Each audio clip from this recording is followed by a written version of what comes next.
So in this video, we're going to have a look at the Centurion from Flattley Guitar Pedals. It's Flattley's take on a Klon style pedal, a transparent overdrive. And luckily for me and you, we've got Paul here from Flattley to tell us all about that pedal. So Paul, please tell us a bit more about the Centurion. Well, it's our take on the transparent overdrive Klon style circuit.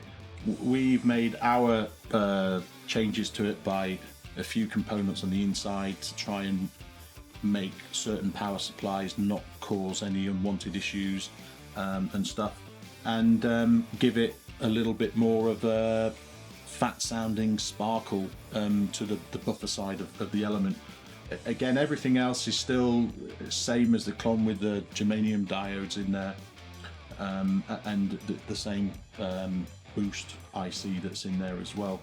So this style of pedal, was that quite known to sort of be a bit picky about the power supplies that it uses? Yeah, it can be, because it comes from the era that it was originally designed, and power supplies have moved on now. So you've got different types of powers. You've got switch mode and you've got your isolated. So we're currently running on an isolated power supply on this particular board, which is great. Some of the cheaper end of the power supplies that you can buy that are 9 volt, they physically work, but sometimes they generate unwanted noise. Sometimes the 760 chip inside doesn't work the boost function because it's not getting quite the right power supply in there. So they can be quite funny. And our products take 9 volts, so if you stick 12 volts in there, you'd be sending it back to me for repair. So you have to be quite careful. Whereas I think the original ones did have maybe had some function in there where they did something with the 18 volts power supply in there, I think, but I wouldn't want to take that as so. If you've got a Klon at home, just plug it in, let us know what happens. yeah, of course. I think power supplies is one of those things that you just don't want to skimp on, do you? But especially when you're playing live or on the studio, it's a boring purchase, but yeah, it's a boring purchase, but it's quite important.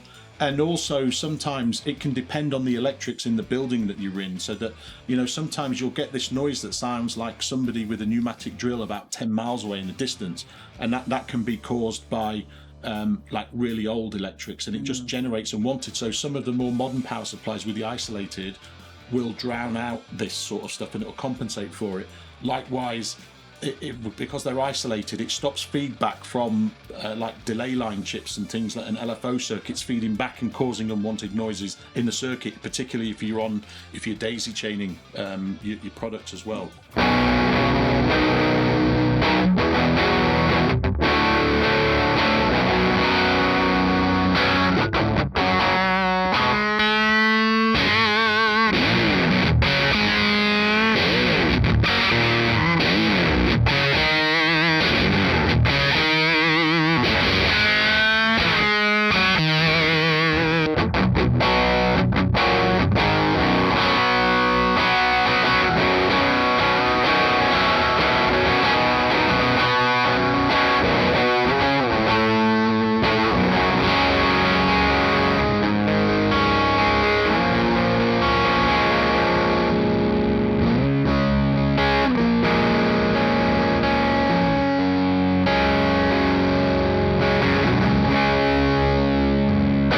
And so, you know, we're using a clean pedal platform based amp. It's made by Brilliant.